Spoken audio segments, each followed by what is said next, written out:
to provide means for those attending remotely to participate in the public comment period, there may be technical difficulties or reasons that otherwise prevent or interrupt remote public participation.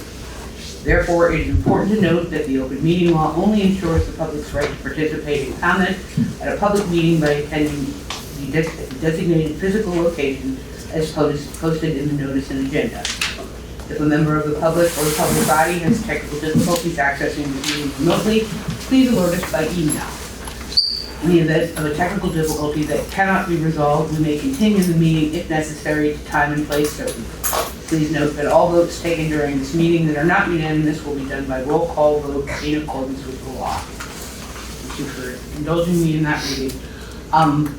Very quickly, I would like to amend this agenda to move our discussion of food service up after public comment, which looks like it might be quite short, and ahead of finance. If that's okay with everyone? Great, thank you. So I would, does anyone have any changes that they would like to make to the consent agenda? I would entertain a motion to approve the consent agenda as written on the agenda.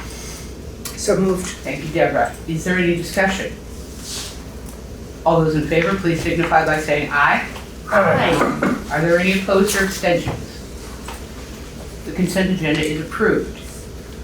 Can I just raise Absolutely. a question? As I'm trying to sign in, it's not letting me for some reason. I'm wondering if other people are having this problem? I can't seem to get to the link on the agenda. Is that your issue? Yes, because what it does is it takes me to the budget. Planning timeline. The planning timeline. Okay, so other people are having that problem as well. Like that's how I got here. I did get here from the agenda? From the SU website agenda.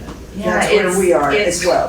It's bringing us into the thing. Do we have an agenda that got mailed to us that maybe you can? You should. Yeah. Because I'm wondering about community members being able to sign in. Because they're not, if we're having this problem, they are, as you're having this problem as well. It looks like maybe the link was miscopied and pasted or something, Yeah, so right. it says the agenda is linking to this budget timeline Right, versus okay. It was working earlier today, I will say.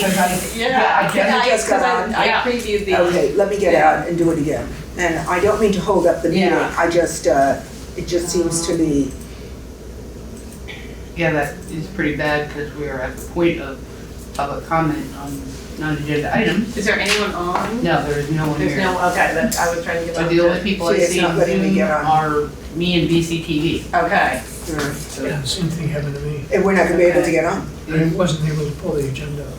Mm-hmm. I That's mean, the it's on problem. the email, you know, the From Mo, yeah, okay, but, in the email. but on the website, it's You not, can't get to you can't get to it Yeah. at all. And, that's a bit of a problem.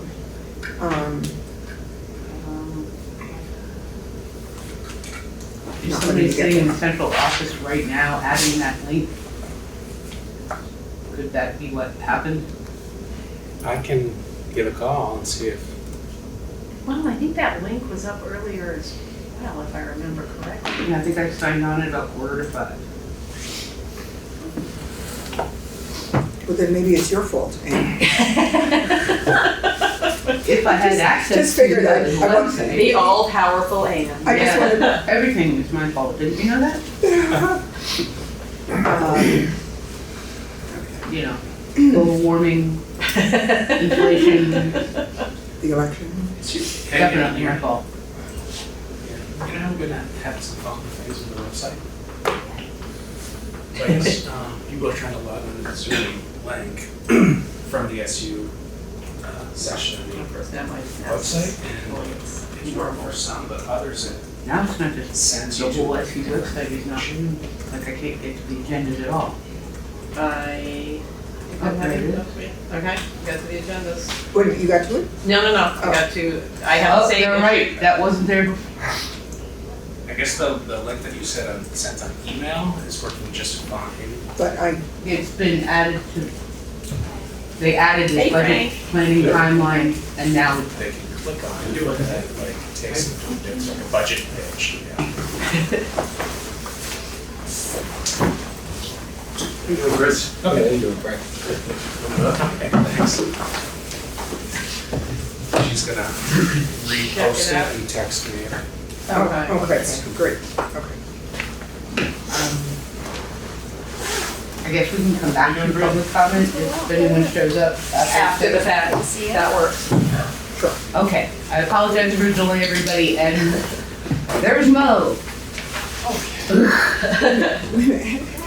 She's on Zoom. She's on Zoom. Yeah, no, she's not in the room, she just got on Zoom.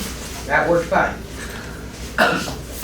So we had agreed to move up the food service update. Thank you very much for joining us this evening. Thank you for having me.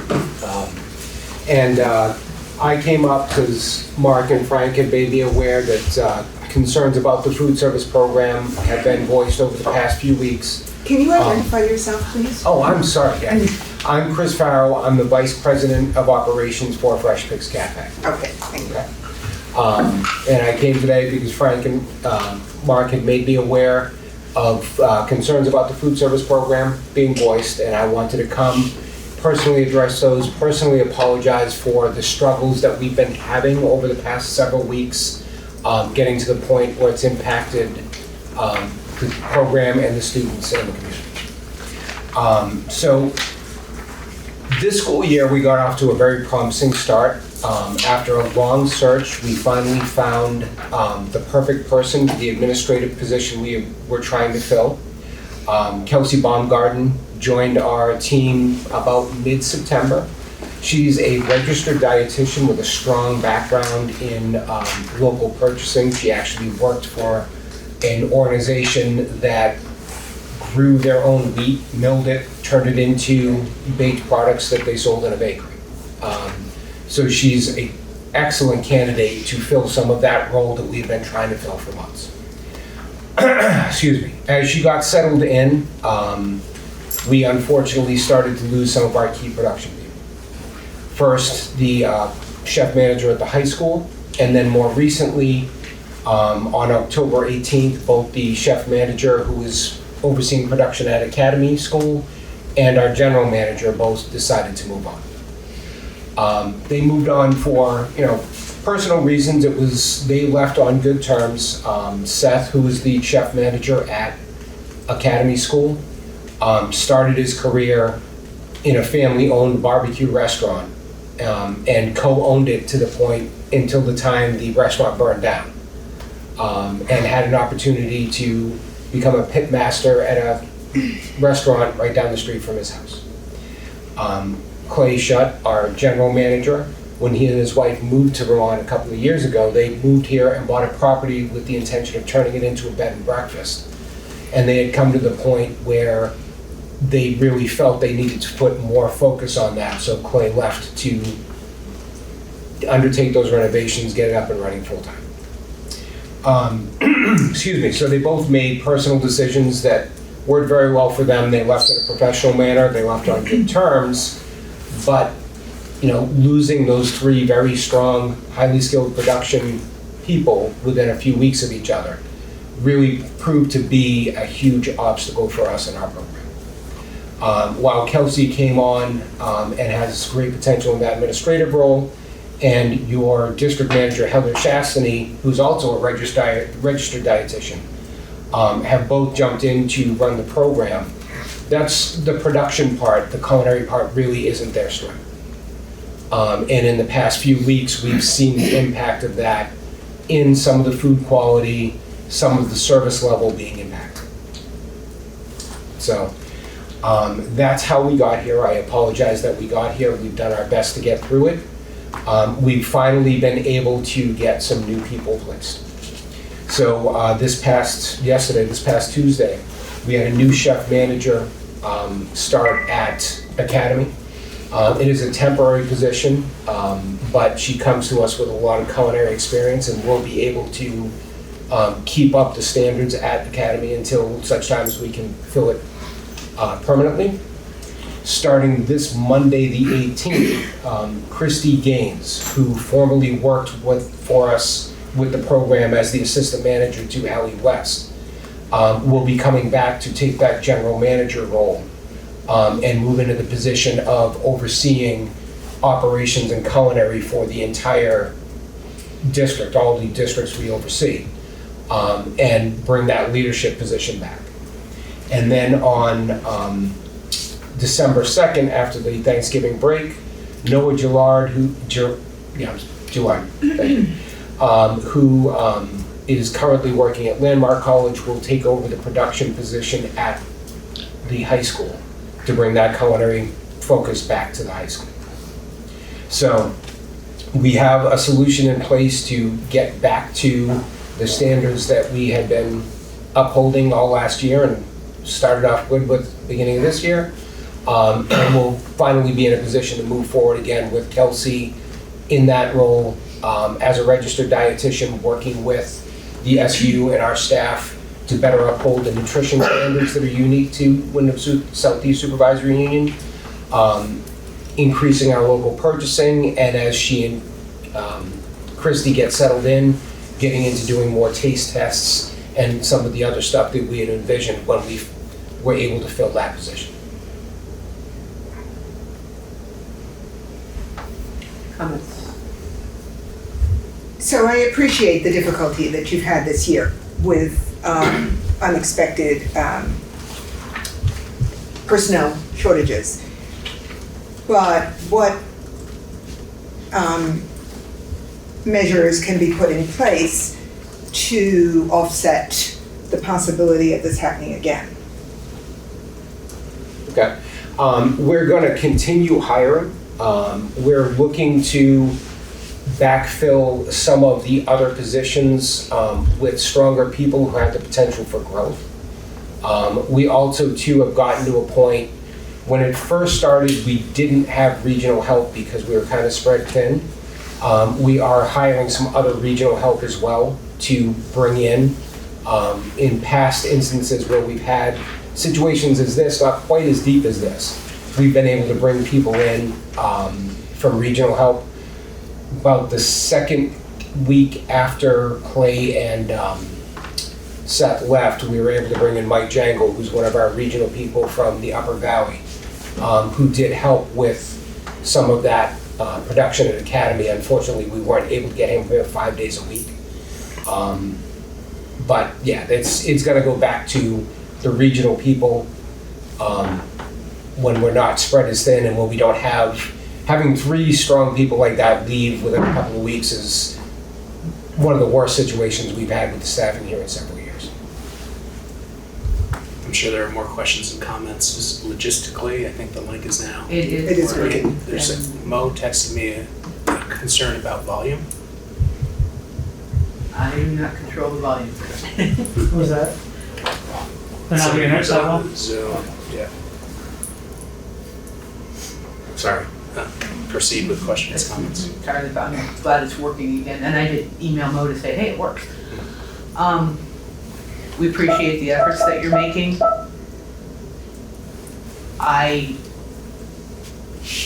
As a person who worked on the one school you do not have a food contract with in this district, I need to point out that for any number of our students, the food that they eat here is the only food they will eat.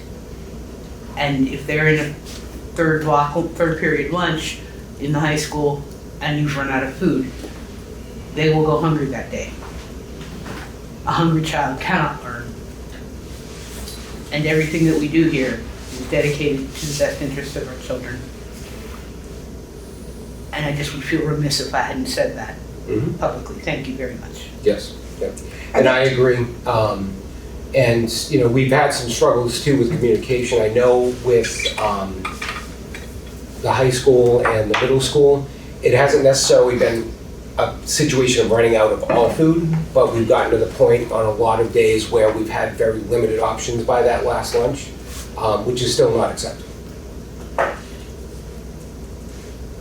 I want to reiterate what Ann just said, because sitting here, our priority is,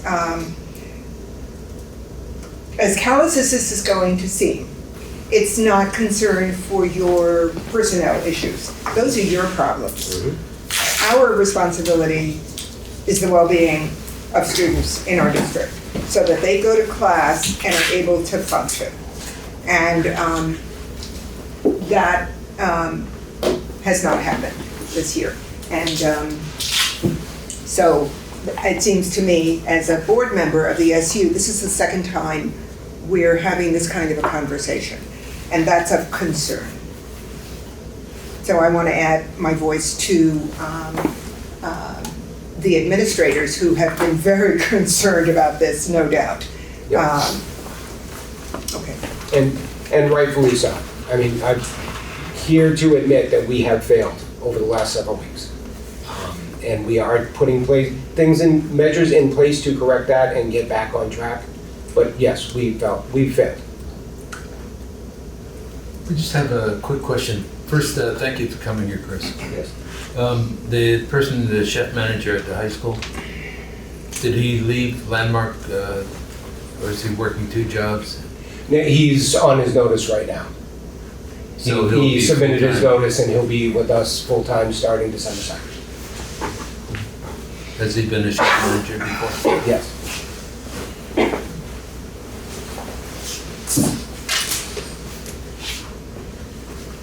Anybody else? Chris, I have a quick question, if I may. Sure. And I'm just coming from a farm to school committee program where that conversation was very lively about, as you mentioned, increasing our local food buying programs and also building that capacity that's in line with our wellness program. And I'm just wondering if you can speak at all with these new hires, how your organization will be meeting those needs and those demands of Yeah, and that will be Kelsey once we get her freed back up from trying to help run operations and culinary and back into her administrative role. Her role specifically is to work with, like, farm to school, with the nutrition standards. That is her entire focus. When she started on she was here for 3, maybe 4 weeks before we had the turnover with the production people. Recording in progress. And when we were first getting her trained on board, after the first couple of weeks, I met with her and we were talking about what she was accomplishing so far. And I told her, you're a little too involved in operations already. You've got the administrative side part down. Now you've got to really start to advance with building more connections with local purchasing and all of that kind of stuff. She started having meetings with Susan Grabowski to review the nutrition standards and up our compliance with that and that kind of stuff. So once Christy and Noah are back in place, Kelsey will be able to shift back to that being her primary focus. and that's the December date that you're talking about? Yep. Thank you. Yes. Yeah, Sean Murphy, do you have a timeline when you think you're going to be back up to 100%? December 2nd. December 2nd. Yep. Yeah, we have Anna started at Academy this week. Christy will start next week, and she'll primarily be focused on BUHS because we don't have that production person. Then when Noah starts on the 2nd and is there to oversee production at the high school, Christy will be freed up to oversee the whole operation. Kelsey will be freed up to get back to that administrative role. So if you are going to be up and running 100% as of December 2nd, where do we stand right now in terms of cafeterias and food availability? So we're up and running 100% right now. You are, okay. We're struggling to meet the same standards for quality and service that we were able to provide at the beginning of the year that we were providing last year. It's not a matter of we haven't been able to operate.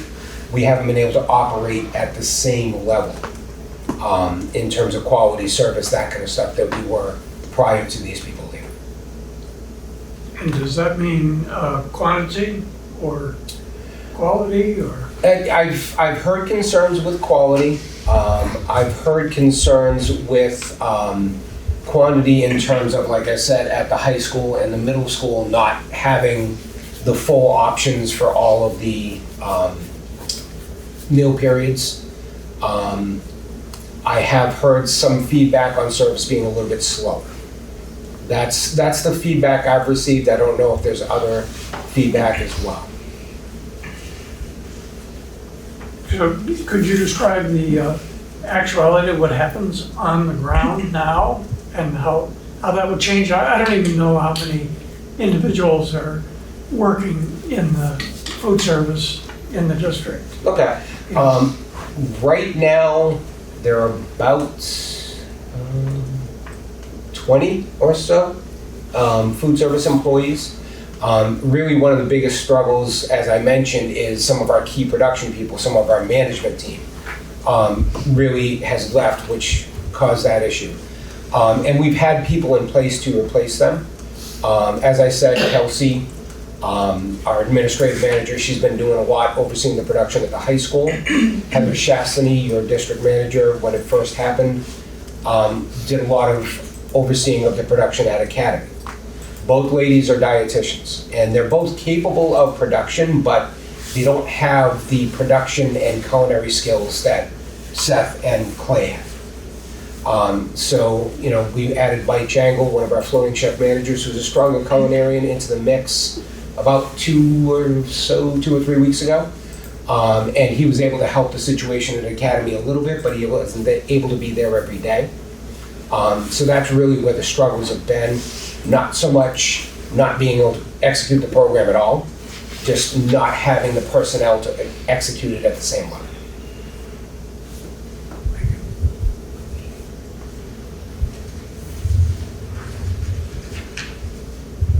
Well, I believe we'll look forward to updates about this as we go through. And again, thank you very much for coming to talk to us this evening. Well, thank you for letting me come and explain the situation. And yes, we'll be getting through this and we'll be moving forward. And hopefully in a couple or a few months, we can have a meeting and I can tell you about all the good things that we're achieving.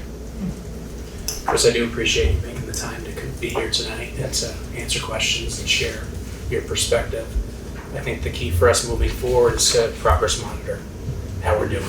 Sure. So I would expect Frank and I will be in touch in the next month to give an update on feedback we're getting. Yep. And then continue with that for the next several months. Sounds good. Great. Thank you. Thank you very much. We now return to our regularly scheduled agenda. We discuss the budget process. Thank you for coming, Do Frank. you want to do public comment? There is no public here. Unless you want to count Mo, who is currently listed as Miss Mo rather than Mo Hart. Thank you, Chris. Thanks, Chris. Yeah.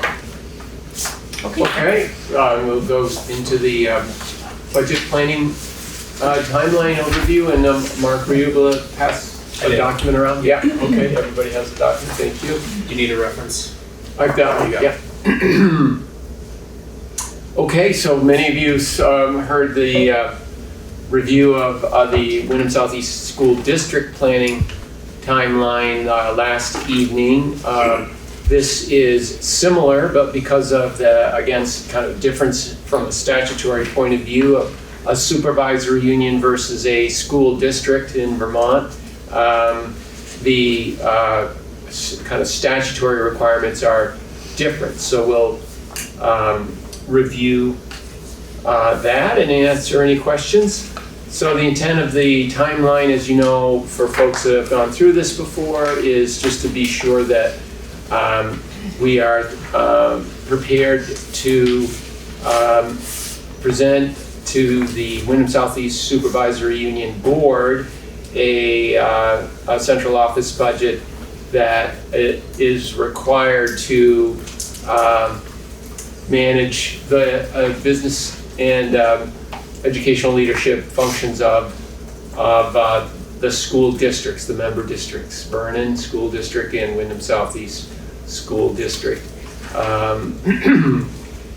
What you see in the timeline here is structured to be able to integrate the supervisory union operations into the Vernon School District budget planning process and the Windham Southeast School District budget planning process, because as you know, the supervisory union is not a taxing entity, only the school districts are, and the funding for the supervisory union comes through either direct federal grants, state grants, and the difference is made up by assessments from the supervisory union to the districts.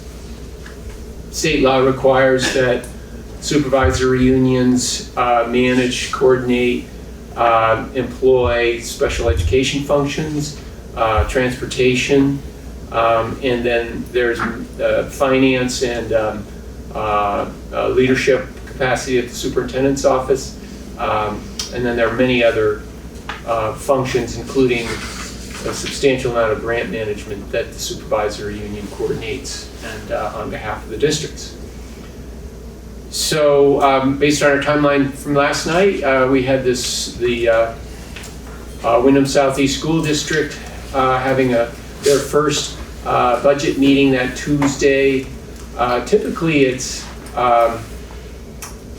after the supervisory union board votes, but because the supervisory union calendar and the way the holiday lines up, they're a day different in that calendar. Last night we discussed the supervisory union, the Windham Southeast School District having its first draft budget review December 17th, and you can see this, we're scheduled at the latest to have a budget vote of the supervisory union board on the 18th of December. Moving back toward today, one reason why we don't get into comprehensive budgets until after the 16th or the mid December is because that's when the legislature requires the agency of ed to provide some of the key statistics that allow us to calculate tax rate and a variety of revenues. And the work of the supervisory union is always integral with the school district budget planning. That's why we wait for that date for generally final vote on the supervisory union budget. And this is knowing that the SD and Vernon generally have multiple draft reviews of the district budgets in January and can go as late as early February, but typically we have board votes in late January.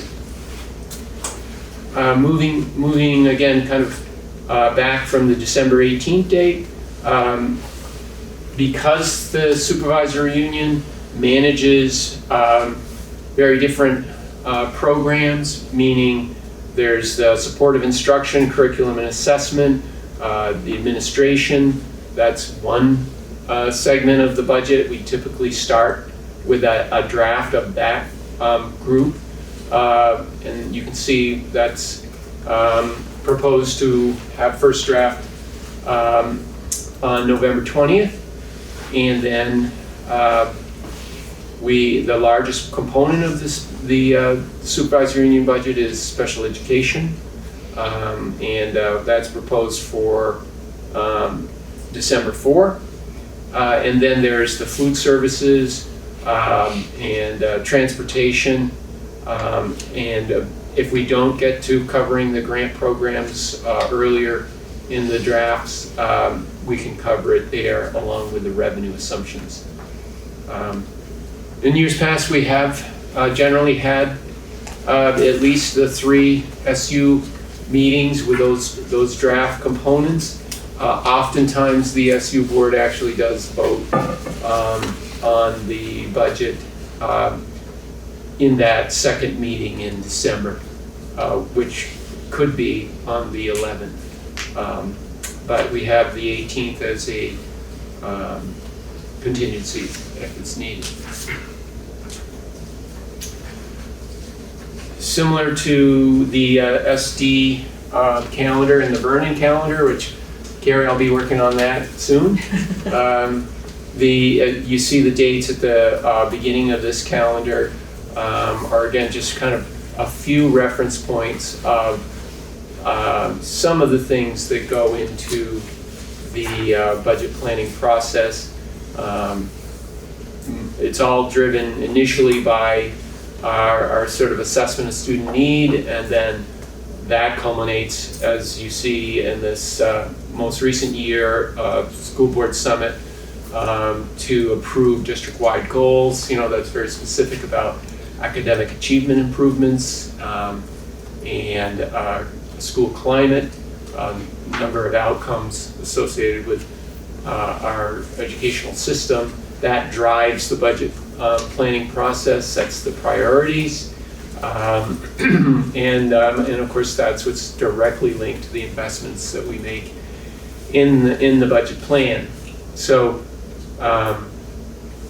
we also always have to consider the state's perspective on planning for the year. We've gotten 2 letters. I assume folks have seen those letters. I did pass out the governor's letter, the most recent one, dated October 31st, that sort of sets the tone and provides guidance for school boards to consider. So that's under review. And then so much of the work is engaging with our principals, our educational leaders in each building, our central office curriculum and assessment leadership, Tate and this group right here around our special education plans and response to our student needs.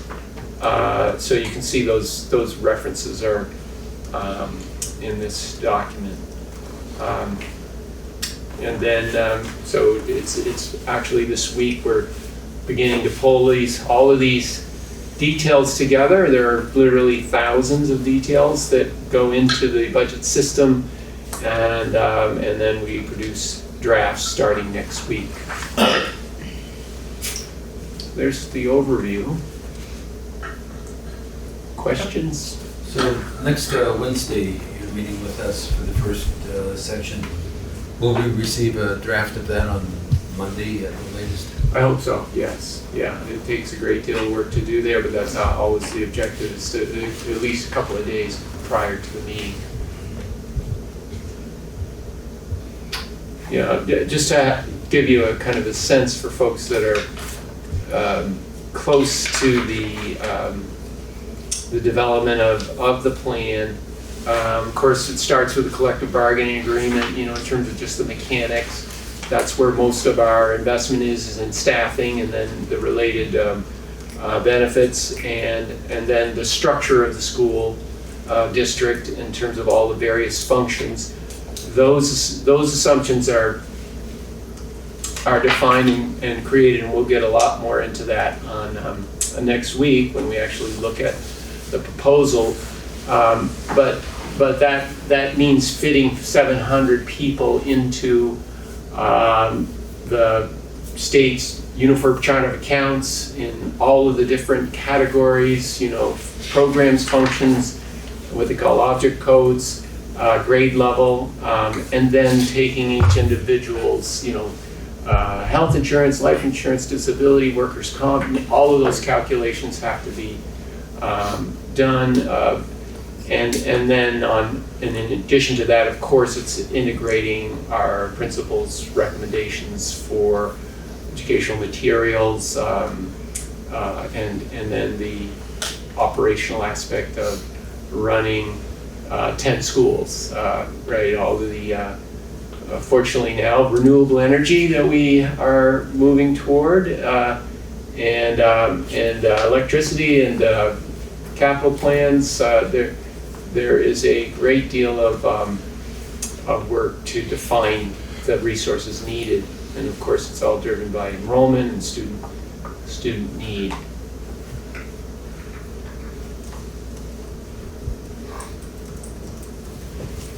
More questions?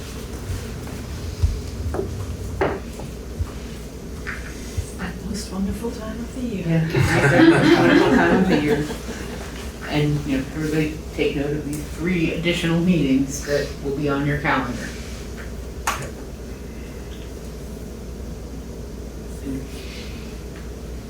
No one has anything further for Frank? Thank you, Frank. Thank you. Thanks, Frank, that's a great overview. Yeah. So, on to the administrative report, having already had the food service update. Mark, do you have hires, resignations? I do. No, I don't think so, but then it is time for this evening's presentation. Special Ed Department. So tonight, we're going to be highlighting, referring to Act 173 and the positive effects that it's had on special education and our ability to provide MLSS services in our school system. Super appreciative to have Tate, Whitney, and Kevin here tonight to facilitate this presentation. There's been a lot of collaboration that went into putting this very thorough report together, including folks from our ML department who also helped tie this together. So, that being said, I will turn it over to Tate to get us started.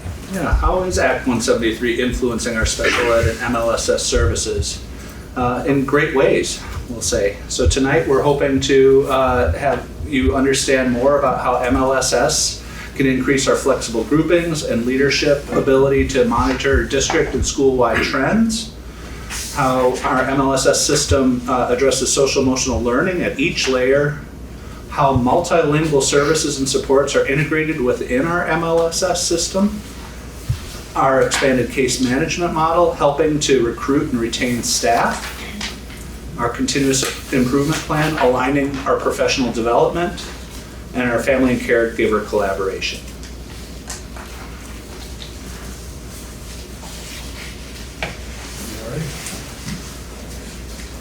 Stand up. So most of us adults we didn't attend a school that had MLSS when we were kids. It's kind of a new development, and it can be kind of hard to envision what all this looks like. So an analogy that I really like is this dental analogy, that layer one is your basic dentist. You take your kid to the dentist, get your regular cleanings, checkups, all that stuff. Maybe your kid develops a cavity, and that same dentist is going to provide a higher level of care to your student, but they're still seeing the same dentist. They don't have to go see any specialist. And when they're done getting the cavity, they go back to their regular level of care. Maybe at some point, kid develops misalignment of their teeth, needs an orthodontist. So they go see the orthodontist, but that doesn't mean that they stop seeing this original dentist. And then, when the braces come off, boom, right back here to level one, where they've been the whole time, but we just removed this layer. And then layer four is, maybe a kid gets hit in the face by a baseball, needs major surgery, reconstruction, all that stuff. Layer four, but at no point do they ever leave this level. And the whole point of Act 173 and the MLSS system is that all of our students are being taught at this level, and then the ones who need it are able to get this level of support. And now we don't have to have a kid on an IEP to get this layer of support if we are able to document that they need it.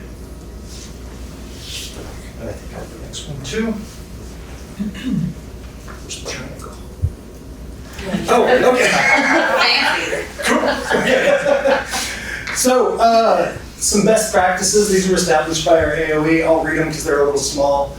Core instruction that meets the needs of most students. Additional layers of instruction and intervention that are in addition to core instruction.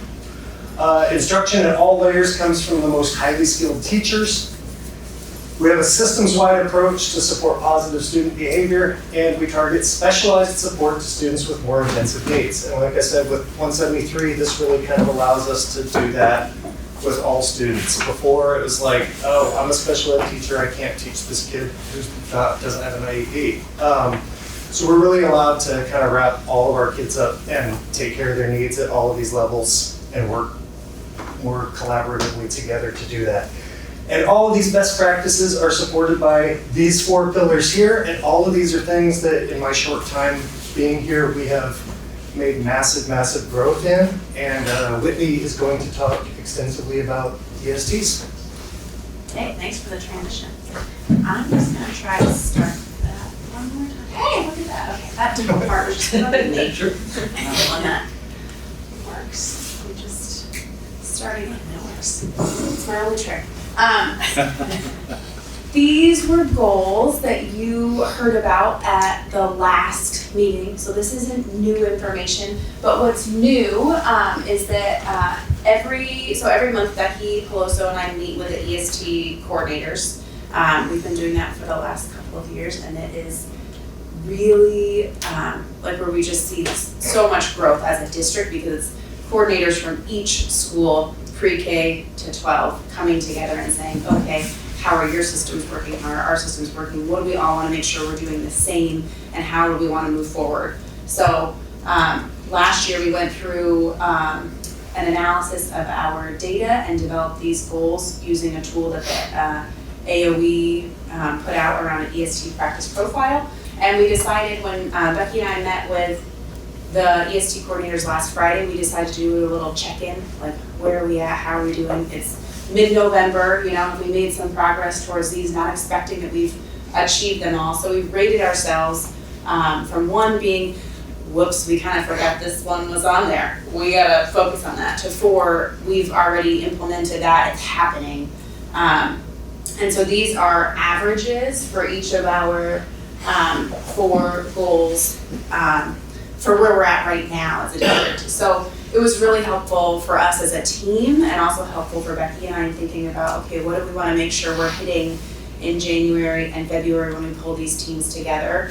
And also next month, Becky Peloso, who I just have to say is absolutely incredible. She's not here tonight, but this work would not be possible without her. She's just a really wonderful collaborative colleague to work with, so I want to make sure that I'm not hogging all the spotlight. She's really, really incredible. So we're going to meet with the leadership team in December and talk about these goals and talk about them with principals and administrators and think about these things and what we want to focus on with administrators moving forward as well.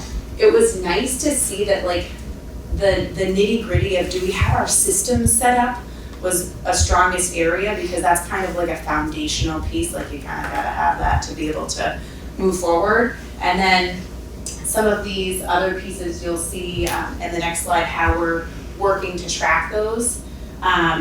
One piece that some schools were like, oh yeah, we really need to focus on that, was this goal around student engagement and investment and involvement in their own plans. So kids knowing that they have plans and being, having a voice in their goals. There was one school that gave themselves a 4, and then it was really great because there were lots of schools that were at a 1 or a 2, we really haven't focused on that much yet. So it was really nice to have that conversation of, oh, what are the 2 things that you've already done and you're implementing, and how is it going, and could I come and observe and see what that looks like. So it's just a nice way to share ideas and come together. Can I just make a suggestion for BCTV? Can you focus on the screen and the data on the screen? Because if this is being recorded and we need those boxes on the screen to be evident, not so much the speaker. Okay, thanks. Okay, sorry about that. I'm sorry, the speaker's great. But I was just looking at just what the visual was. Thanks. Thank you. I'll just add that this really speaks to systems development, and Whitney and Becky taking the lead to meet with EST coordinators on a monthly basis with all of our schools has been incredibly impactful. So that vision around building systems has been really true leadership. Yeah, it's been really fun. It's felt like we've made a lot of traction, which is great. This is just an example of how we're tracking a couple of those goals. So this is brand new this year. It came out of one of those meetings where we're like, well, how should we track this? And it was like, oh, what if we, and so this is an example of data from last week or the week before at one of our schools. One of our goals was to make sure that we have we're not just making an EST plan for a kid and then saying, okay, they've got an EST plan. The goal is that we're regularly meeting every 6 to 8 weeks. We're checking in. Are they making progress towards their goals, or do we need to do something different? That's the beauty of EST, is that it is this cyclical thing that we're coming together and talking about. And that was a problem we identified in previous years, is too often we're just making a plan and then saying, oh wait, does that kid have an EST? And did we? Oh, I think there's an EST. And when did we meet last? Oh gosh, it was 3 months ago. We should get a meeting together because we're concerned, instead of being more reactive rather than proactive. So this is just an example. There's anonymous student names over here, you can imagine, and then these are progress check-in dates. So kids have already had an initial EST meeting for the year, and then this is when teams are coming together to check back in on their progress. And they're putting the date when they're checking in on the progress, and having those next follow-up EST meetings. And we're also noting, when are administrators present so that we can track that goal number 4. And then also just wanting to make sure, this wasn't specifically one of our goals because we, feel like that's actually an area that we do fairly well, is making sure families are involved, but we were like, we might as well add a column and have that data around family and caregivers. When are they attending these meetings? So I'm excited to have this data to look at throughout the year, and then at the end of the year as well. So this is just a new thing that we just started doing this year. Yeah, I think it's another example of accountability and adding to the system another layer of accountability and check-in, which is huge. And as an EST coordinator, we participated in the development of these things and these goals, myself and Carrie as a co-coordinator for preschool, but it's driving our work as EST also. We're, this alone, it's just helping us stay on track and make sure we're keeping, doing these pieces and scheduling other meetings, the update meetings and writing measurable goals. So it's really impacting our work on the ground. So we're grateful for the coordinator meetings too. Yeah, glad to hear that. And that's really the purpose, is what can we do, what can Becky and I do, hear from the group and kind of just do behind the scenes to make the EST coordinator role easier. You can just look at this and see, oh boy, we haven't met on this kid in a while. How are they doing? So it's not, you're not just having to go dig through individual EST plans to figure that information out. So it's been, just a great collaboration. And then another example of something that we're doing right now in EST is we've just really in the last meeting finalized our family caregiver input form for EST. So different schools, this is another example of some schools had a form, some schools didn't have a form, some schools would get a phone call, and lots of people were doing lots of different things. And so having one form that just goes through some basic questions to prepare families and caregivers to attend. This might be their first more formal meeting outside of a parent-teacher conference, and it can be really intimidating to walk in to a group of 5 or 7 or 8 other individuals who all know each other and are all in the building and understand the systems. So giving families a place to kind of reflect and prepare a little bit for the meeting, so they can walk in with this ready to go and be able to participate meaningfully without being, stressed by the situation as much, is kind of the goal.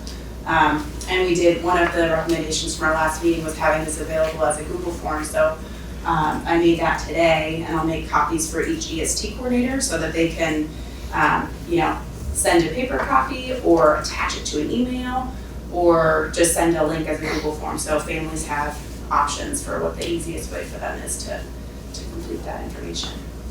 So that's another thing we're excited about. Any questions about EST? Is it the same process at the high school? Yeah. Yep, we have Hannah Rosinski is the BUHS EST coordinator. And so she comes to all of those meetings, and she's starting to get involved a bit at BAMS as well. Yeah, and the same, preschool too. So it's really nice to have that representation from preschool all the way to high school in the group. Okay. We're gonna shift gears a little bit. This is just a reminder of our continuum of layers. We're gonna talk about an example of what this looks like academically in light of Act 173.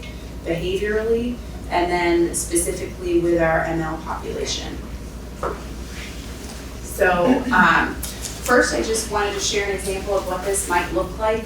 I actually pulled this, I emailed the principal and I was like, hey, could you share your first grade team's team meeting notes with me?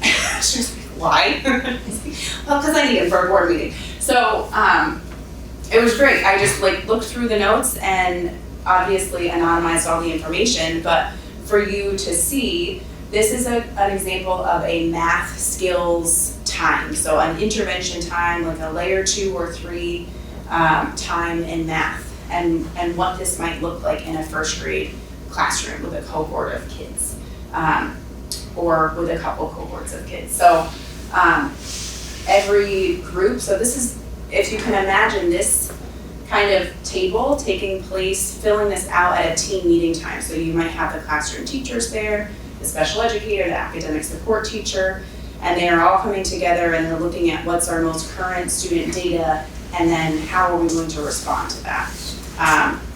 And prior to Act 173, it really would have looked like a special educator working with the kids who are on IEPs and the classroom teacher and academic support teacher working with everybody else.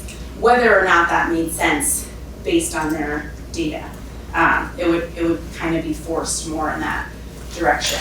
And so this is just an example of each group has a focus for what they're working on for the next 2 weeks, 3 weeks, while they're in these intervention groups.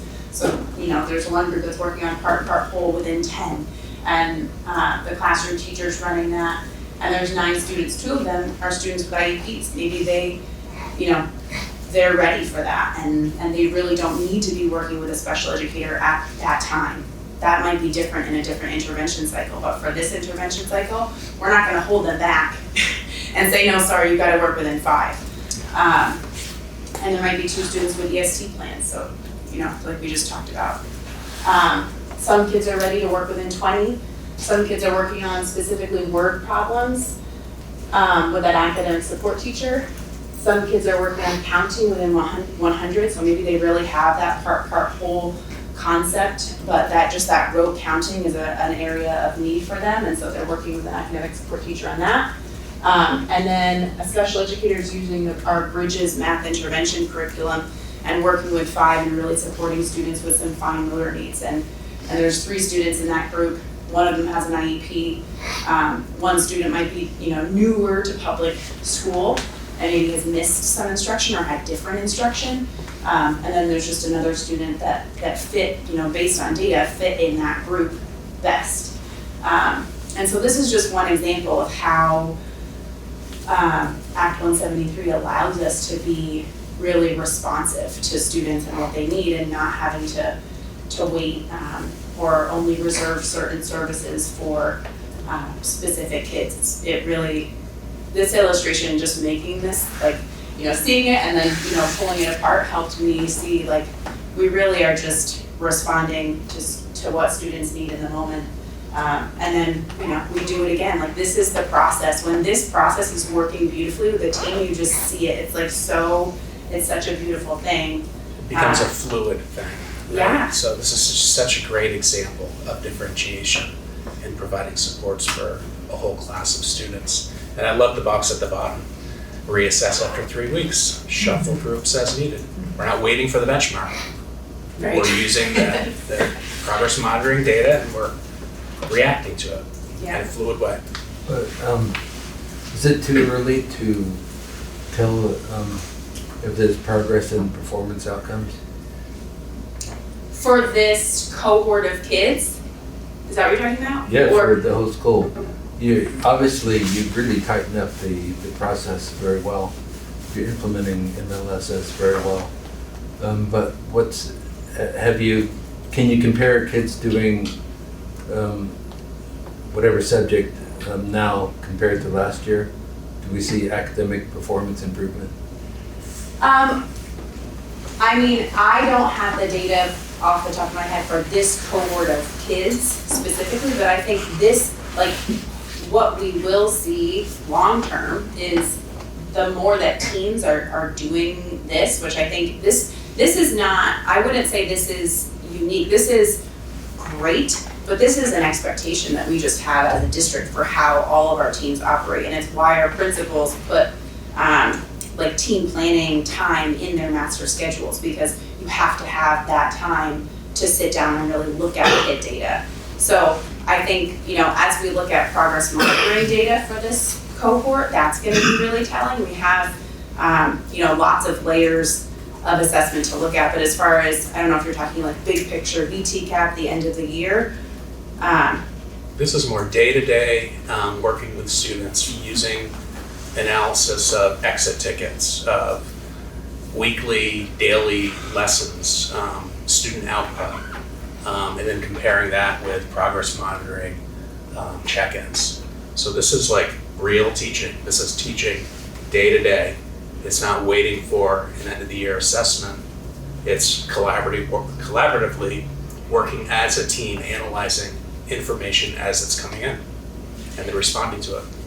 I would say also to your, is it okay if I jump in? To your point, Tim, I think a lot of that depends on the grade level as well and the subject area being explored. So for example, in first grade, we do have progress monitoring that's really attuned to the learning and the needs of first graders, which largely is going to be teacher observation, oral counting, identifying numbers, looking at how they're doing, as Mark was saying, on their kind of daily exit tickets to see what is that progress over time.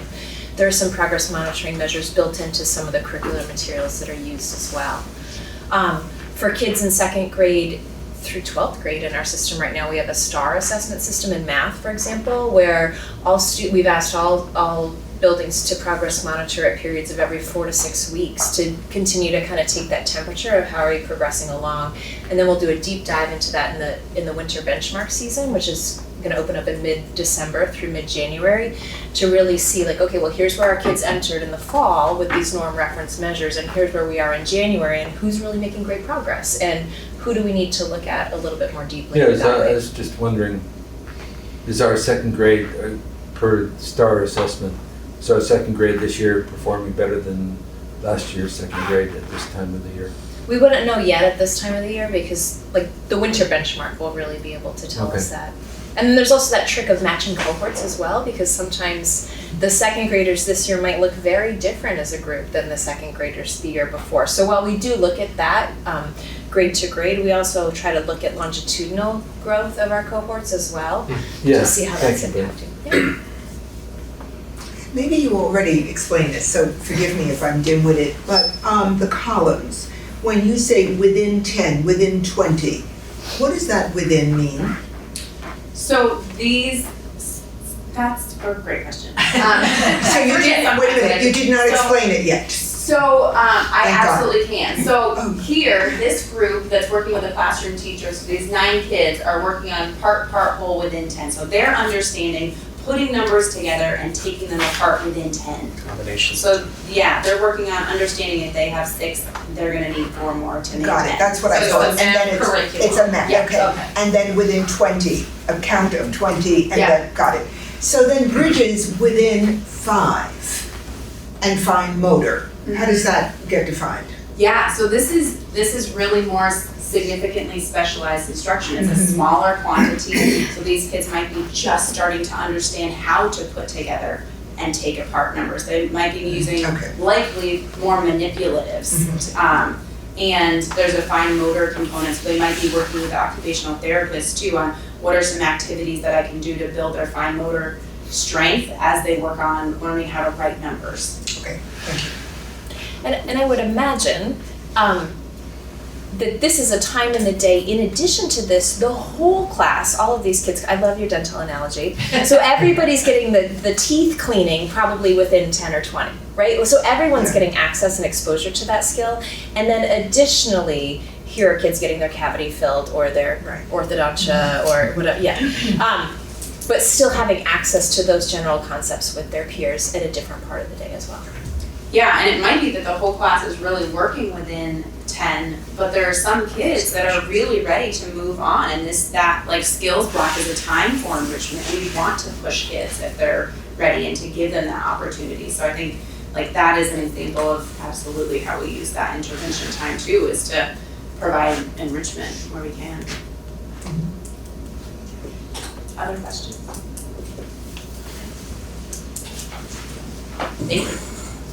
Whoops. Can I just say regarding baseball analogy, could we recommend that kids use mouth guards or face guards of some kind? Or because we want them playing baseball, don't we? True. Okay, I just mentioned the analogy and that's immediately what I All thought of. safety gear, of course. Just want to talk briefly about what this can look like at the high school. It's a little bit less fluid because we have periods and credits and all that stuff.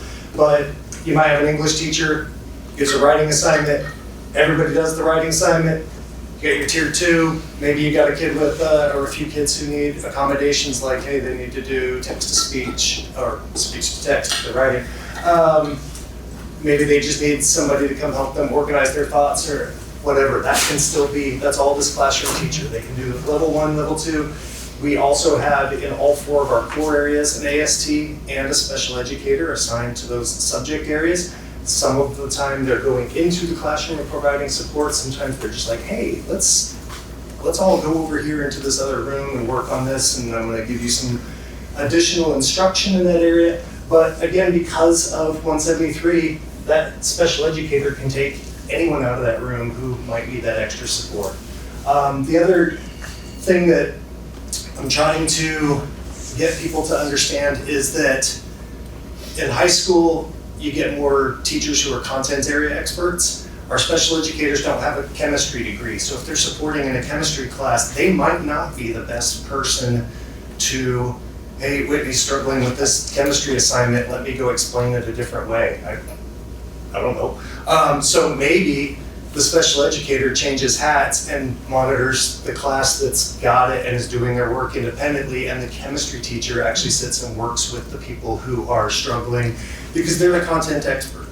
The special educator is an access expert. They should have an idea about how to help with those disabilities, but they might not necessarily be the best person to help with certain subjects. Next.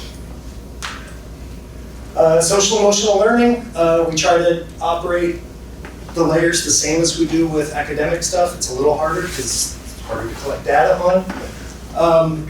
But all students should be getting structures like this at layer 1 and 2.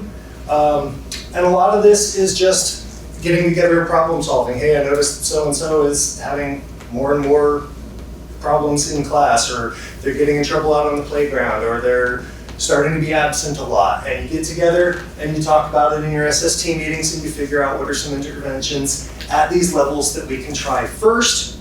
We try different things and either they work or they don't. If they don't work, then we start looking at layer 3 and 4, which might be STEP programs, C, things like that. Does the kid need to be evaluated, put on an IEP, things like that. Any questions? Okay. This one's a challenge. When we get our multilingual learners, especially with the large influx of new people who have immigrated, it can be a challenge to try to determine if, hey, this kid, are they having trouble learning because they have a disability, or are they having trouble learning because they've never been to a formal school before, or they need time to acquire the language skills. So there are a lot of considerations with this. Some disabilities are a little bit more obvious. You can talk to the family about, hey, what did this child's development look like compared to their peers back in their home country? There's also cultural aspects to it. And a lot of times we also get into things where culturally some people have difficulty acknowledging, hey, this is a disability, it's something shameful, as opposed to something to just be like, hey, you're a little different, let's work on this. So these are all really, really deep considerations that we make before, we don't just test a kid for special ed because they're taking a while to learn English. And we work together really well between special ed and our ML folks to make those decisions and really, really dig into the root cause of why a kid is struggling, especially if they're a multi-language learner. Next. Before you jump to that, just to look at those proficiency levels, you'll notice one being just emergent, just starting to learn the basic interpersonal communication skills, BICS, and then moving down towards level 5 where you're getting those cognitive academic linguistic skills, which we, are more abstract and are based on concepts. So you can see our numbers. We do have a large number that are just emerging English language learners, and then it moves down, and we hope that they move to that level 5 plus, where they need less and less support around vocabulary and the structure of language. So there is quite a demand in our schools for this, but I think what we hear from our ML staff and our school staff in general is how well they are integrating together and providing those interventions in an integrated way within the core curriculum.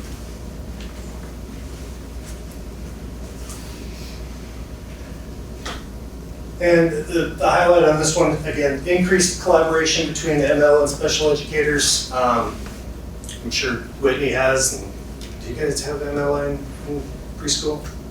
Yeah, okay.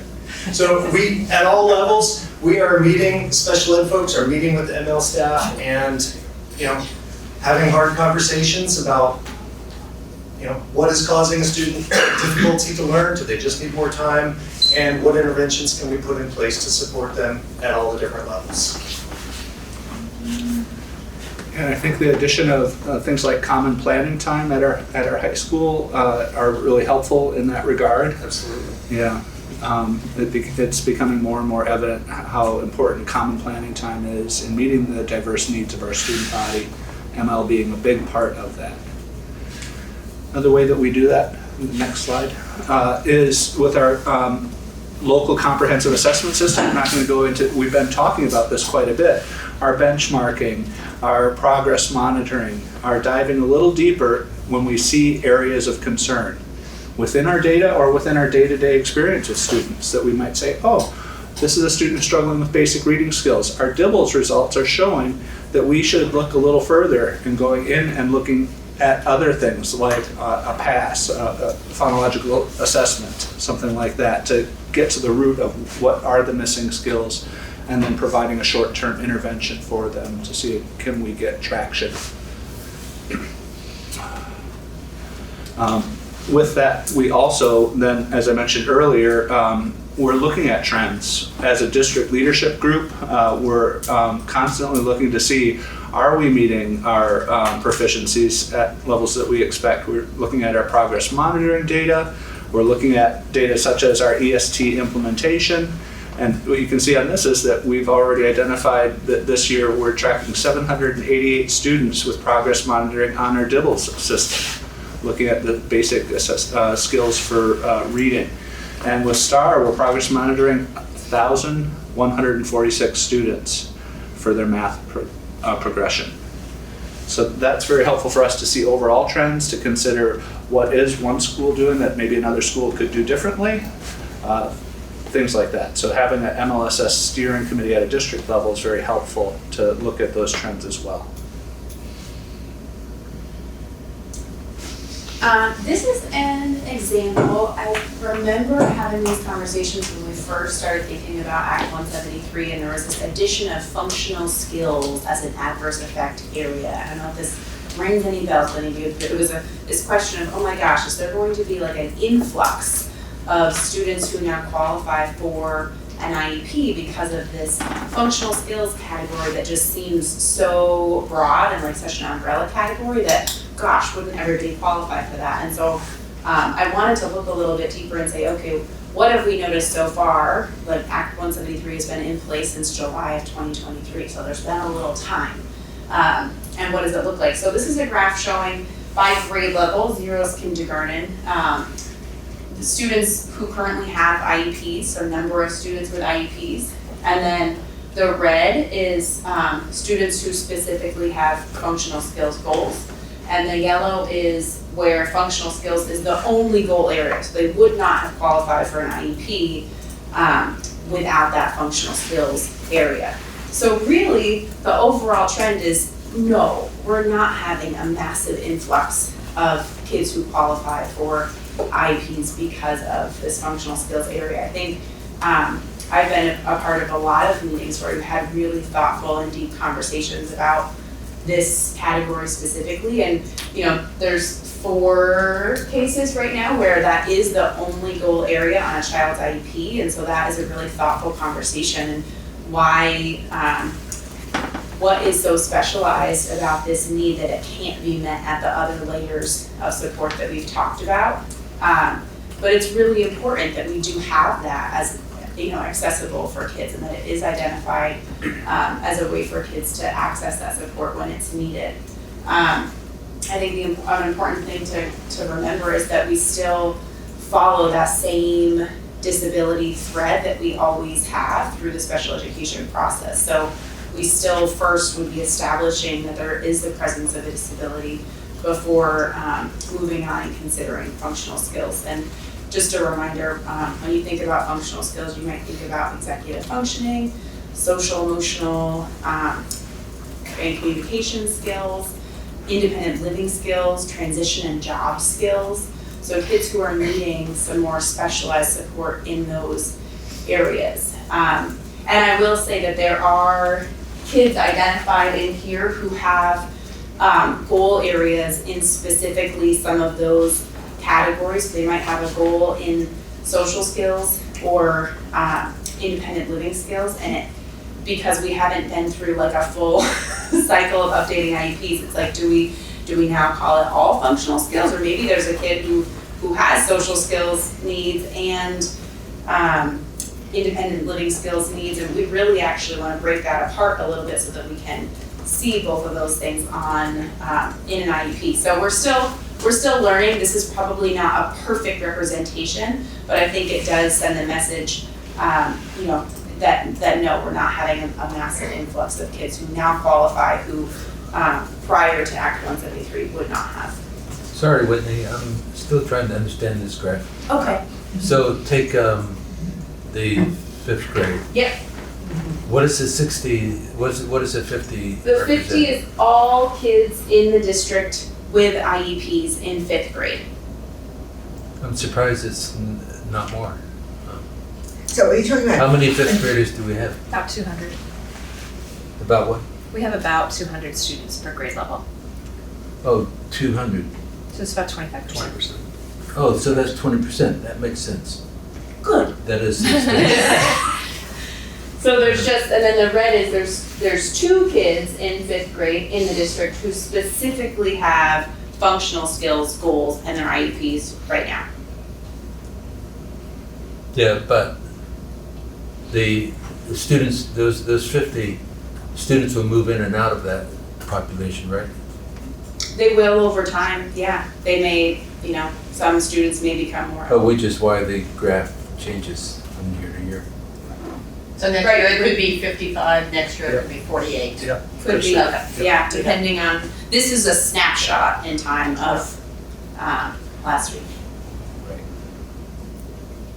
But the overall trend, I think, is that, we were wondering, would we see a big increase of kids eligible for IEPs in general because of this addition of functional skills in the basic skill area? And so far, we have not seen that as a trend. But we do see where it is being addressed with some specific kids. Does that make sense? Does that help?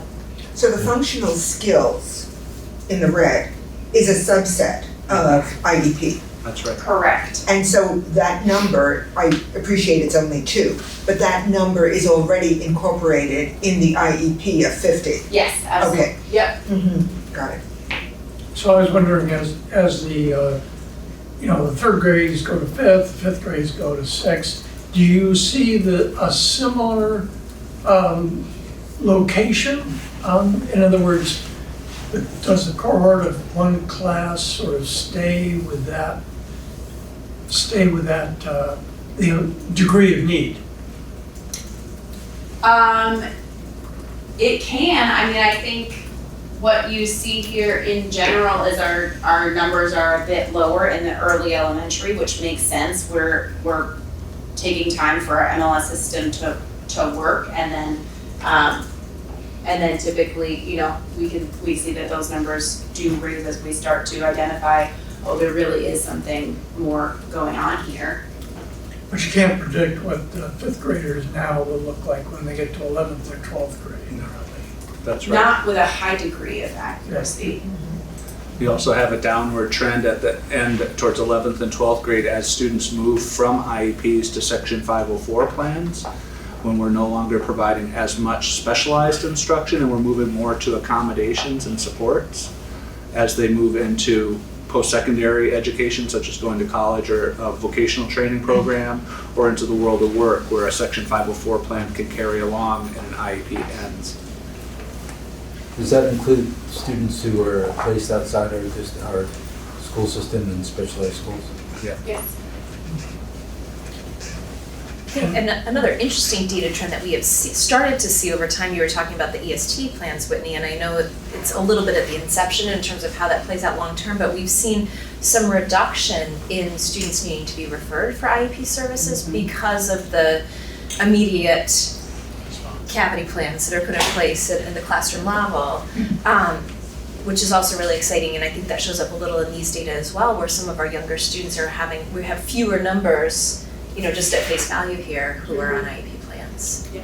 And I don't know if this is the right time to ask this question, but I was kind of wondering about MLSS and Act 173. It's mandated by the AOE, correct? Correct. So is all these methods also suggested by the AOE, or do you develop the methods? There are specific components of Act 173 that, I don't know if we talked about all the components of Act 173. I know we have last year, like what, specifically what that looked like for special education. It changed. One addition was the addition of functional skills as a basic adverse effect area. It changed how we identify kids with a specific learning disability. So there were some concrete things that had changed to the special education process.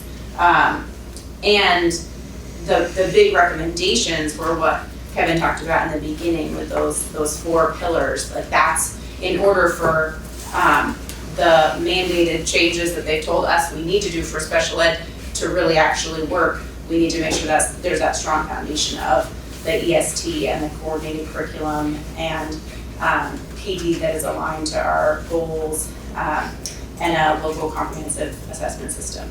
So those are kind of the building blocks to make everything else work.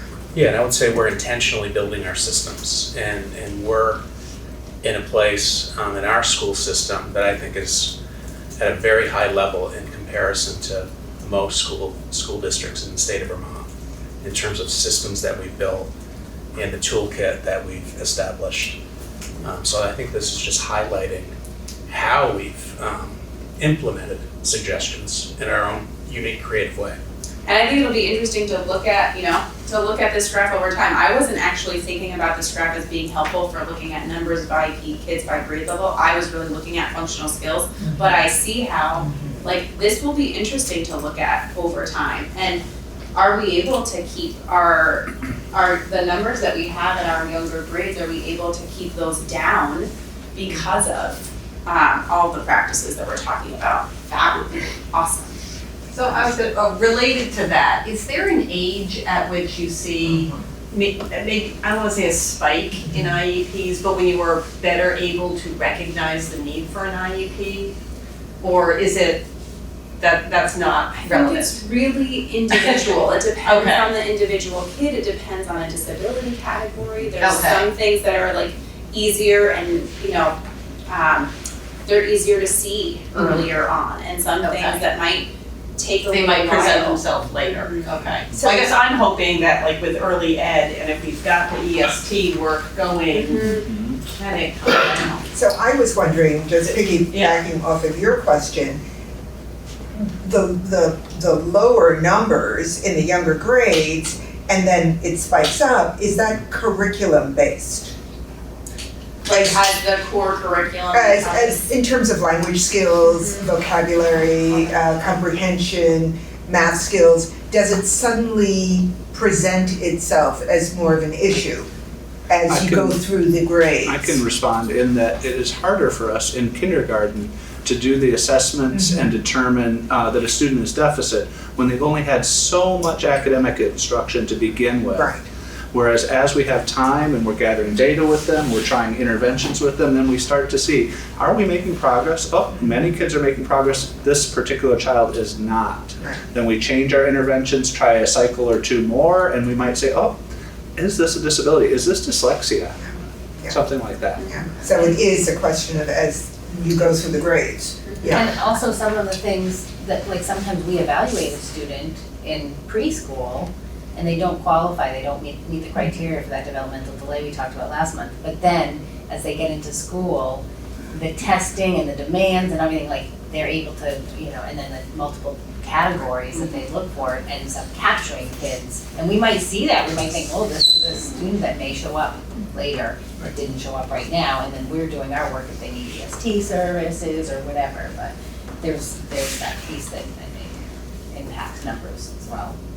I do think and hope too that our really robust local common assessment plan and system helps prevent this issue where like suddenly a kid's in third grade, we're like, oh my gosh, Whitney can't read.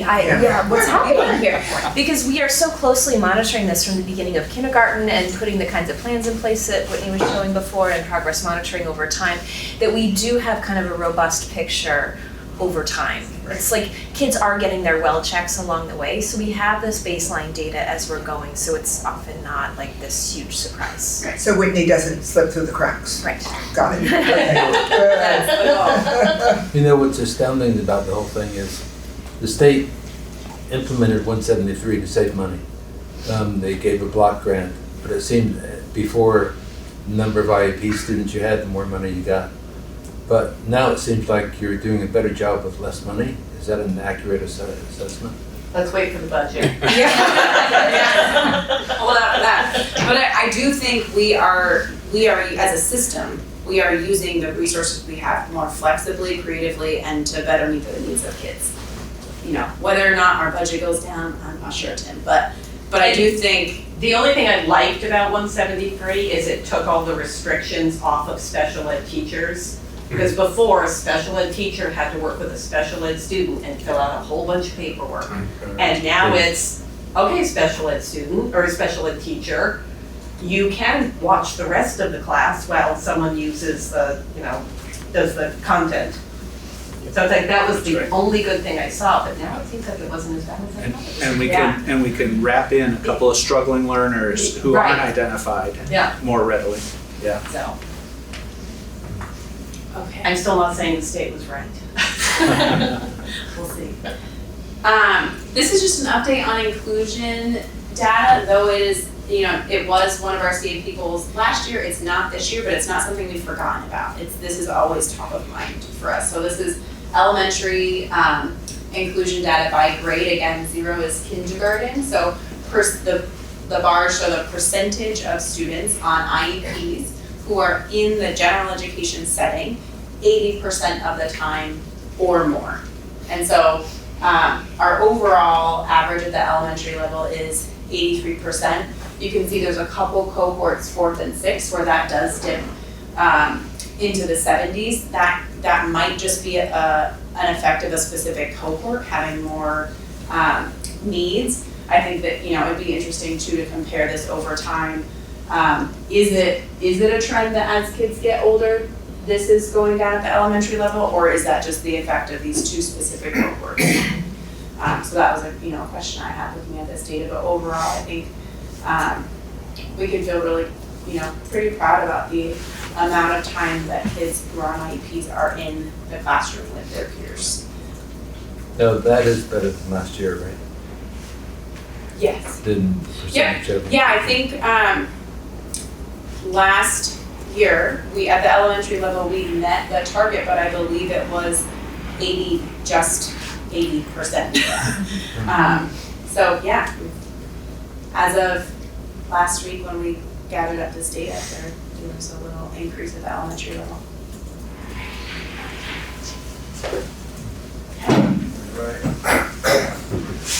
This is data we are not thrilled with.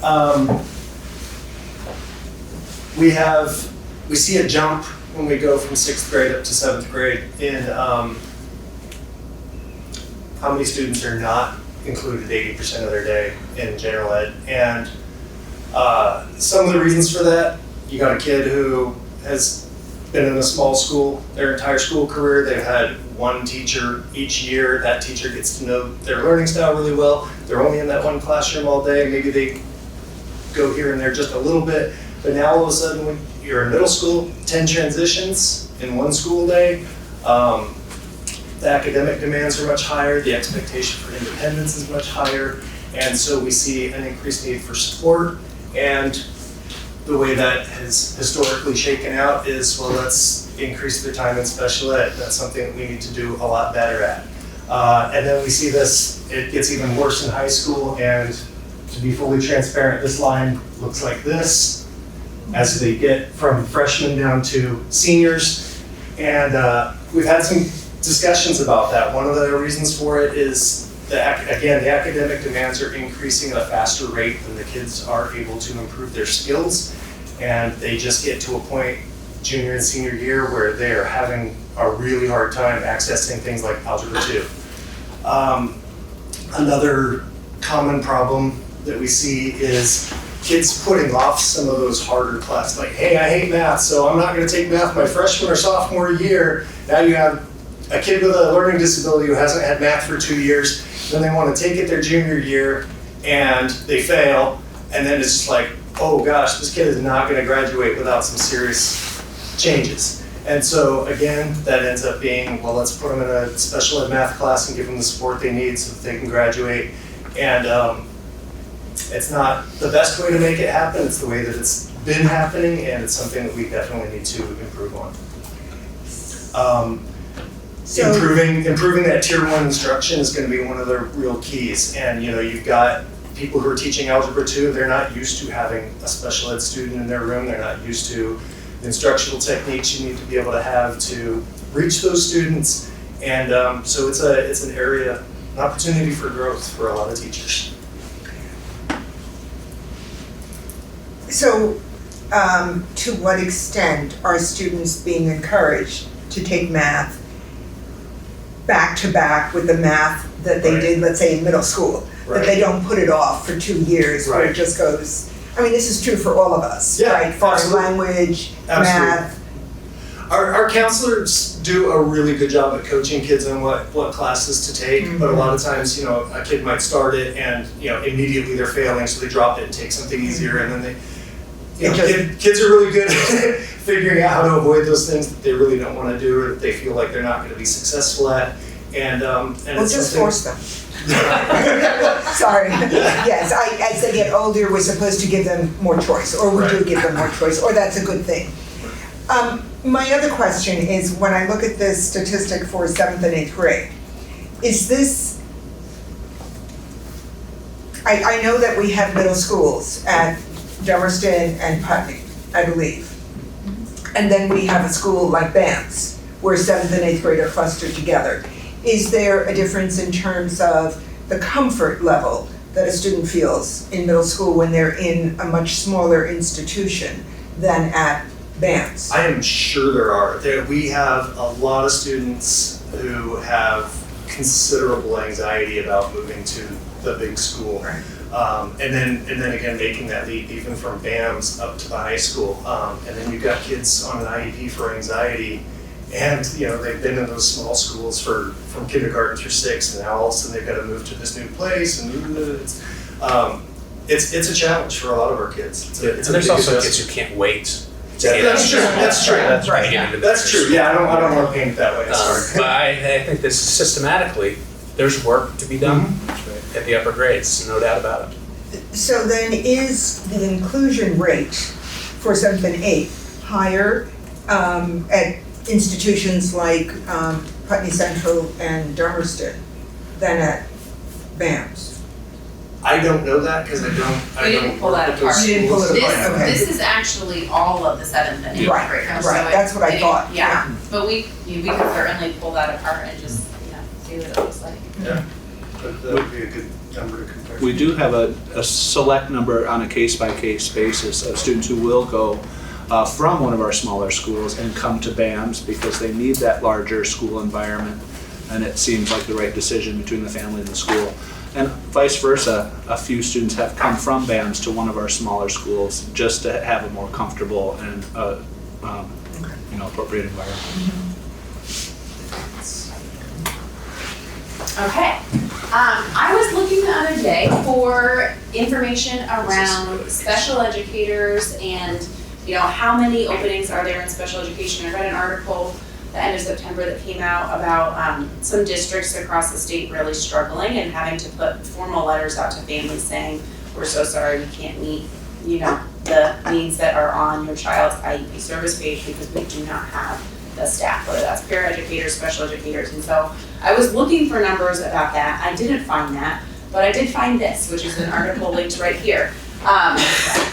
And it just wanted to highlight, all of our efforts around recruitment and retention, and why that is such a push and why that is so top of mind for really all administrators right now. Because it's pretty staggering, the drop in the number of people who are completing those traditional teacher prep programs between 2000 and 2022. There's finding teachers. This is not like, I'm sure this is not like, oh yeah, we haven't heard this. But when I saw this graph, my jaw kind of hit the floor. It's like, well, that's why I feel this way, why it's so hard to find people, and why the programs like the Grow Our Own program are so critically important, that we help develop our own people who are amazing, who are working in our buildings. So this is one a graph. Stunning graph. I mean, this just shows like from over 500 to less than 300. That's drastic change over a 20-year period. I think as far as recruitment and retention, changing the very role of the teacher is very exciting when you look at a community school model, which is why a lot of us are very interested to see what becomes of community schools in our district if we go forward with it, if we can get a grant. Yeah, and I think that's something Heather's going to talk a little bit about too, but like changing the roles of teachers is what we have to do to make the roles more doable and more attractive, because we've got to get people interested in education so that we have the best people working in our buildings. So that's one graph, and then this is another one which is like, whew, which if you ask Mo Hart, this is a big part of her role is just provisional and emergency teaching licenses. I mean, last year I worked with the state around creating an alternate pathway to peer review for special educators. And they were like, thank you so much, because we do not have the bandwidth and capacity to keep doing the peer review process as we've been doing it because of that number. Like it's they don't have the people to do it, it's not possible. And so finding ways to make sure that we are selecting like those truly high quality people, but making it doable, making it possible for people to obtain licenses and really helping them through the process.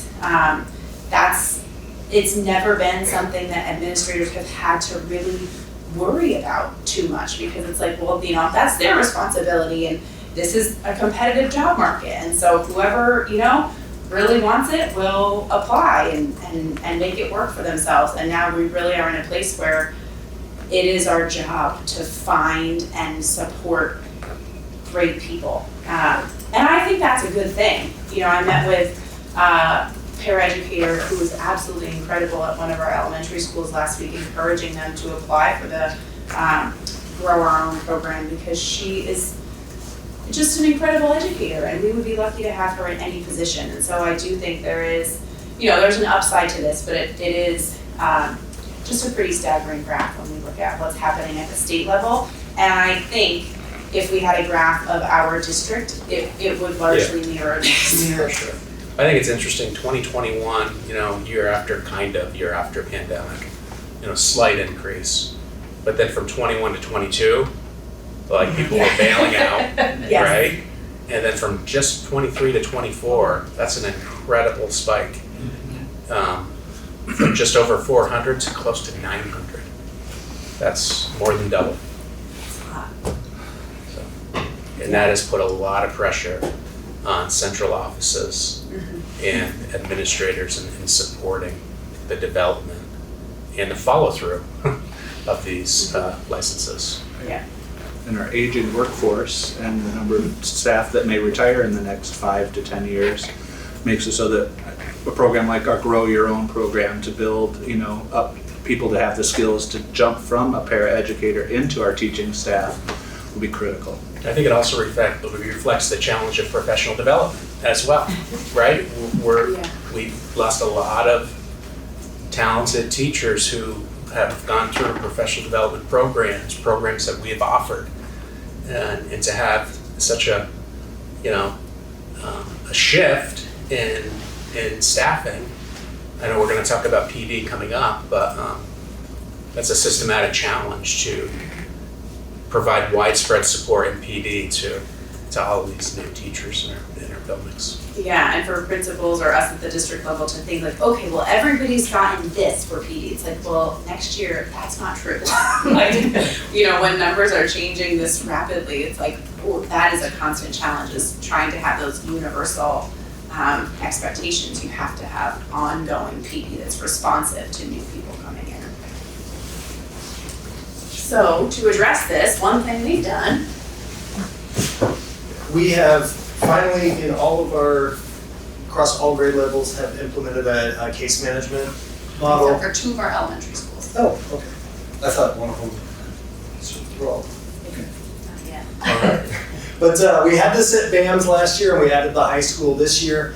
And one of the hardest parts of being a special educator is teaching and managing all the caseload stuff. The paperwork issue is real. It's hard, it's a lot of work, and a lot of expertise is needed. And especially if you are somebody who came up into special ed through an alternative education program, that's a really steep learning curve. So the case management model allows us to have one teacher who is just dedicated to helping manage all of that paperwork stuff. The service provider, that special educator who really knows the kid, they're still writing the bulk of the IEP because they know the kid, they know what their needs are, they know what that kid looks like in a classroom every day. But calling the parents to set up an IEP meeting, making sure that you have this on time and this paperwork and this form, and having all that together has been taken off of the special educators' plates, which allows them to focus on education. It's also been a really cool career pathway for some of our teachers who are like, hey, I've been teaching special ed for 25 years, don't want to be in the classroom anymore, but I have a wealth of knowledge about IEPs, and I would love to be a case manager. And so it's a way of keeping highly qualified people in our district doing good work who probably would have stepped away if they had to be still in the classroom. Our special educators have overwhelmingly had positive feedback about this. So we are really happy with that change. Yeah, and just at the elementary level, 5 special educators might not sound like a huge number, but it's like 25% of the teaching special educators. So it's a huge chunk that really, if we didn't have this, those 5 people would not have come into special education. We would likely have open positions and be in a situation similar to the other districts in Vermont right now, sending out letters saying, I'm so sorry that we can't fulfill all these services. So it's a pretty big thing.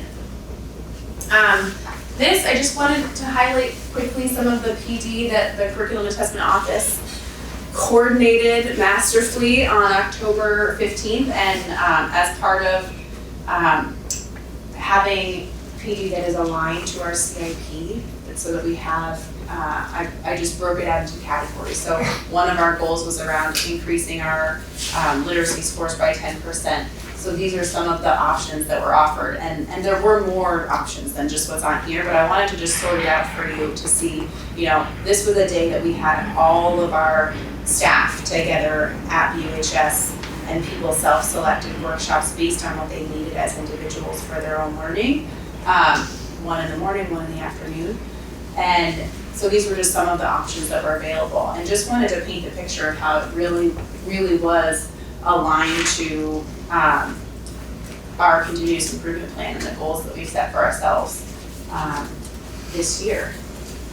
So I'm not gonna go through all those, but just so that you kind of get that picture of that's something that we really are intentional about in planning professional development days, and the feedback, I think Bren was pretty overwhelmingly positive of that day, and people feeling really good about the learning they did. We had great feedback, and we linked it in the November board report too. So if you want to see the detailed survey results, it's linked from the superintendent tab there. Did you find that the chemistry teacher who suddenly has to teach special ed was gravitating to a workshop in how to teach special ed to chemistry students? I don't know about that question specifically, but I do know that. You get the example. Yeah, I do. I mean, and like the workshop that I kind of co-facilitated was attended by a really diverse group, from school counselors to speech language pathologists to classroom teachers to high school teachers to special educators. So I would say from my experience, groups were very mixed and coming from different areas of specialty, which makes the discussion, it's like a really unique experience to have that opportunity to. Yeah. I think that's a hard question, because that chemistry teacher might be very comfortable doing that one-on-one with students, and therefore doesn't feel the need to do a workshop on special ed per se, but might want to do something else. So I think that's highly individualized in terms of which workshop you want to go to.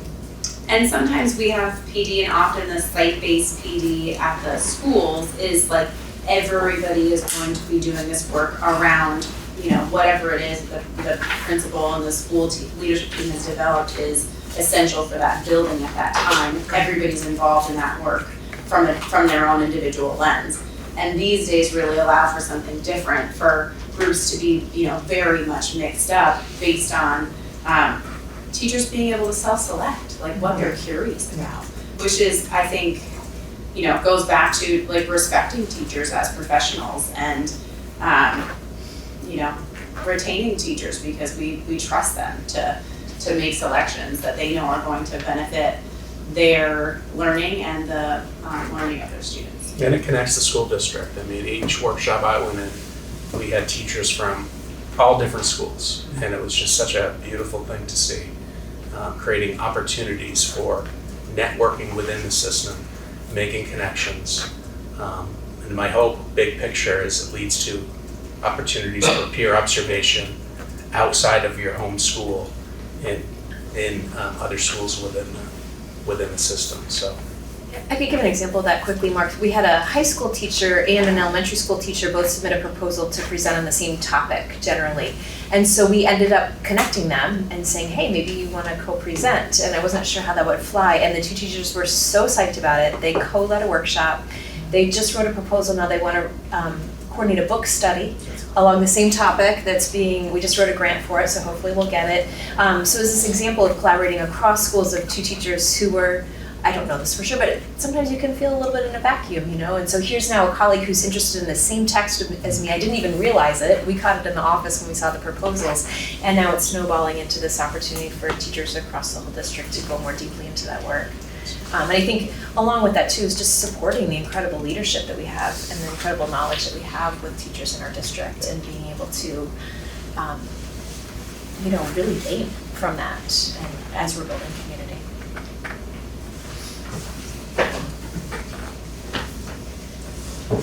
We also, last week, got to have a similar kind of day for paraprofessionals. Earlier this year, I met with a whole bunch of paraprofessionals, just kind of talked to them about how they were feeling, what their needs were, stuff like that. And almost universally, they said, hey, we have all these training days, and we go and sit in on sessions that are designed for teachers, and it's good information, but it's designed for teachers. It's not really designed for us. We rarely have a lot of choices that are applicable to what we do. These are a lot of very, very dedicated folks. They're here every day. They're working hard with their kids, with the kids that, you know, are sometimes the hardest kids to work with. And they're also often the people with the least skills. And so it was really awesome that we were able to, with Bryn's support, be able to put together 2 half-day sessions where they had a choice of all of these different courses to be able to take and develop and grow their skills so that they can be better at what they do. And again, super feedback about that. Everyone was really appreciative of the opportunity to choose something that was applicable to what they do instead of a one-size-fits-all. And we hope to be able to kind of continue this for our parents.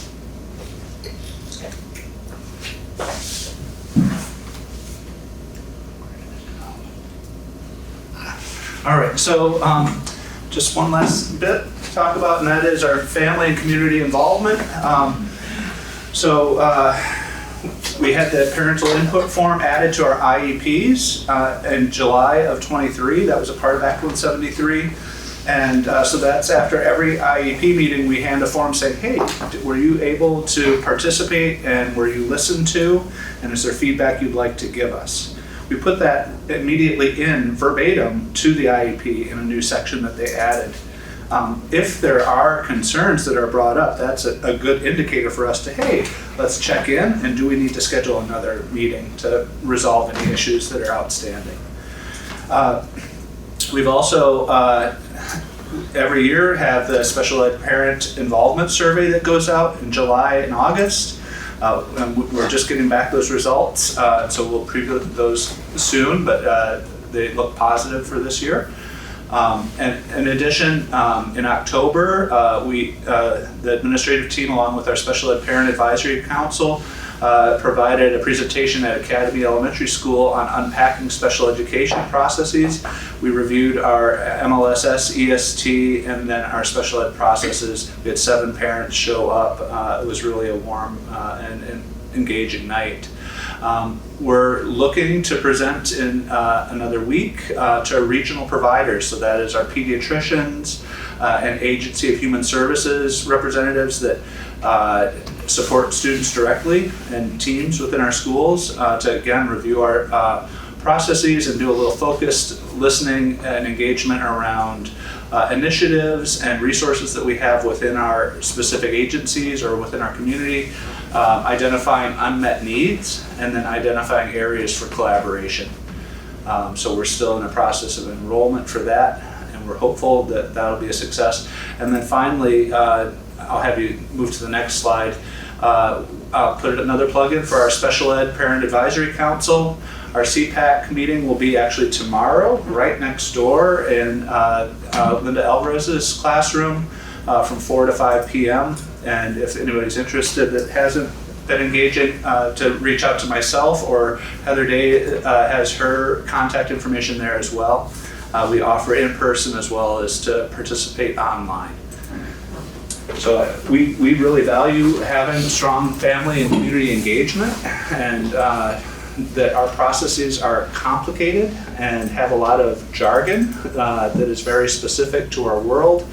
And so we like to simplify that and make it accessible for families, because it's a very important process and it can feel intimidating at times, and we want to help people feel comfortable in advocating for their children's needs.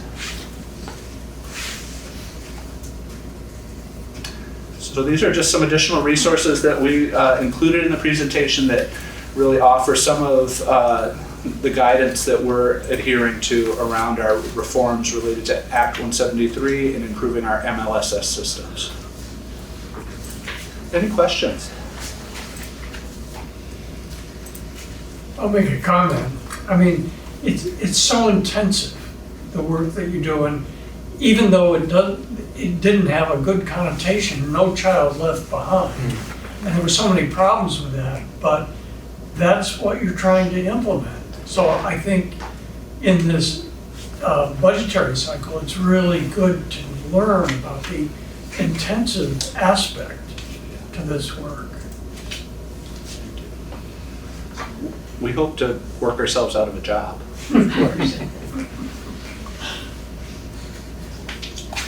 Any other questions? That was a lot of information.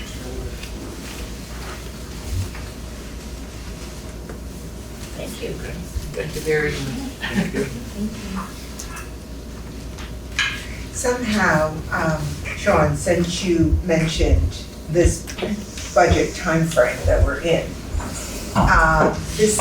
that makes me think of some of the things that came up last night in discussion, that as we deal with whatever tensions will exist, having to do with whatever the budget looks like that we present. It would be nice if this could be a part of the budget to say, hey, this is where your money is going. This is why it's so critical.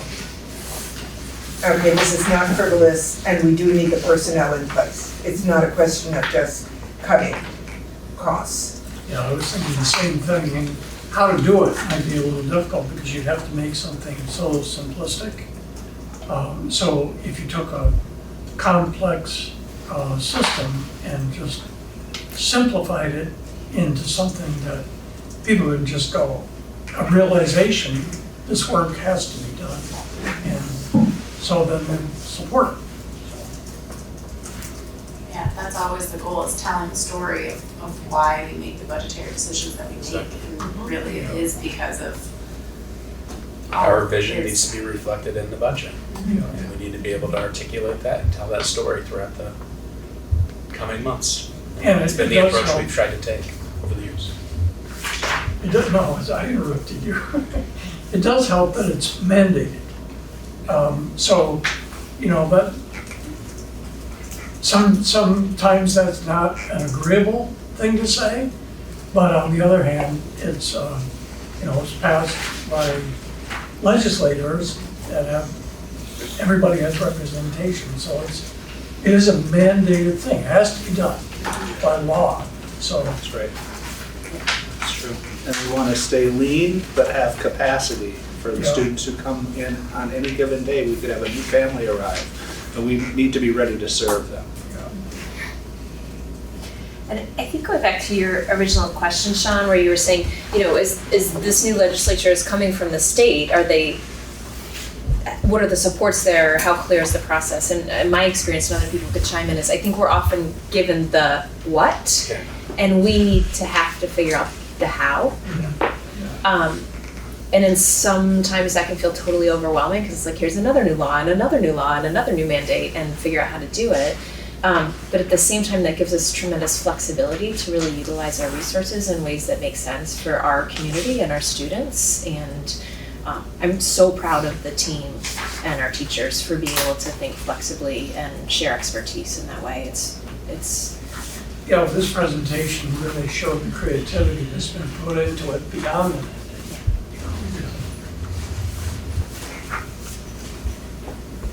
Yes? Thank you all so much. Thank you. That was really, really informative. Appreciate the community talking with you. Good job, everybody. It is not on the schedule, but does anyone need 5 minutes? Yes. We are back at 7 o'clock. 7 o'clock, and we are back. Recording in progress. Thank you, Jack. I just want to briefly offer anybody in the Zoom world the opportunity to speak to non-agenda items because we had technical difficulties at the beginning of the meeting.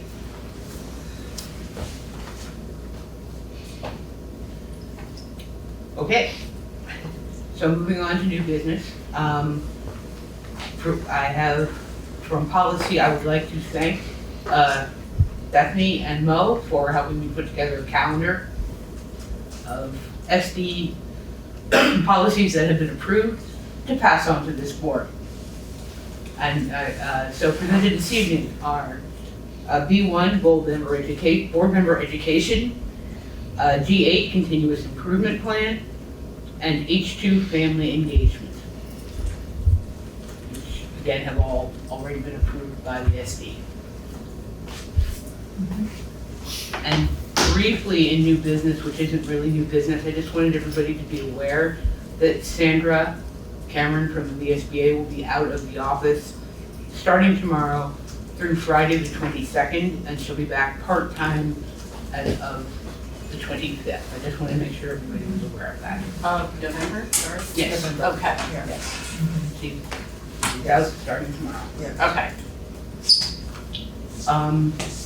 Is there any other business that anybody else would like to bring up at this point for a future meeting, obviously?